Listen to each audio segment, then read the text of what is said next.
اثبتوا لي ده. الجدع اللي يثبت لي ده. وبعدين حتى زودوا كمان في الشريط وزودوا في انا منهاره. منهاره من ايه؟ ايه اللي انا منهاره منه؟ زودوا حتى عيب لازم تكون اكبر من كده. وبعدين ثوره زي دي ثوره ما كناش نحلم بيها، لازم نحافظ عليها قيمنا واخلاقياتنا وسلوكياتنا الطيبه.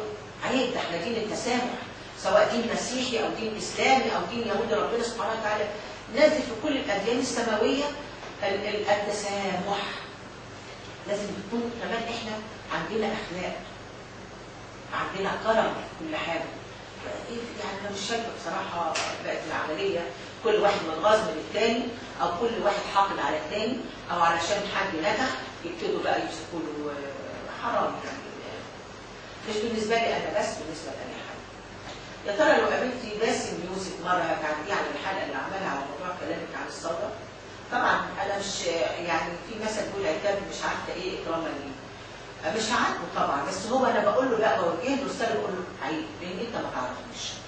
وانك انت عايز تبقى لك اسم وتبقى لك صيت على حساب عفاف شعيب، انت غلطان.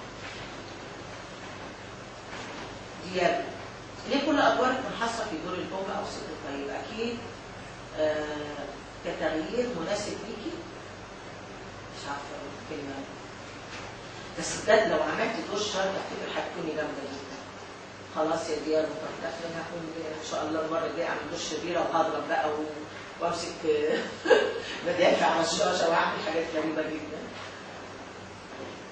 مستر جوز، الكل يعرف ان الفن حرام لما يوجد فيه مخالفات لشرع الله، لكنك بعد الاعتزال والتوبه رجعت للتمثيل. على فكره انا ما كنتش اعتزلت، انا يمكن كنت بعيد. وحتى لما قالوا لي اول مره واول سؤال انت هتمثلي، قلت لهم ان شاء الله الادوار المناسبه وبحكايتي. وما زلت الحمد لله محتفظه باسمي وبتاريخي المشرف جدا وصفحتي البيضاء التي لا غبار عليها، ولا الحمد لله رب العالمين سمعتي معروفه واسمي معروف وتاريخي الفني معروف. ورجعت الفن ان انا اقدم شيء كويس واقدم رساله هادفه للناس واقدم دور الطيب. وبعدين على فكره الفن مش حرام، يعني سالت مولانا الشيخ الكبار الشعراوي، ولما رحت له حتى كان قبل وجات كان والحاج ياسمين الخيام، فقلت له انا طالبني دلوقتي امثل بالحجاب. قال له ماله يا بنتي، مش هتطلعي بالطرحه كده وتقولي كلمتين كويسين؟ قلت له اه. قال خلاص وما نطلع، بس بشرط في حاجات ممنوعه. قلت له زي ايه يا مولانا؟ قال لي في نوم على السرير ما تناميش على السرير، في مش عارفه ايه، يعني لو كان الممثل متواجد يعني. طبعا هتبقي هتقولي كلمه طيبه، هتحاولي توديني للناس كلام طيب، هتحاولي حاجات كتير قوي. والحمد لله رب العالمين ما زلت محتفظه بالفتوى دي، وما عملتش اي حاجه لا تسيء ليا ولا للسلوكيات ولا الاخلاقيات ولا للتاريخ الطويل. وبعدين على فكره انا حتى قبل الحجاب كمان كان اي حاجه مخالفه للشرع ما كنتش بعملها. وشوفوا كل افلامي وشوفوا كل مسلسلاتي السابقه. السلام عليكم، نورة يا مدام عفاف. لدى استفسار في بعض المواقع كتب انك ذكرت ان اكثر من 90% من الشعب المصري مؤيد مبارك. هل هذا صحيح ام لا؟ وما رايك في القائمه العرض؟ ما رايك الشخصي في مبارك وفي فتره حكمه مصر؟ وهل كان ايجابيا ام سلبيا؟ وشكرا.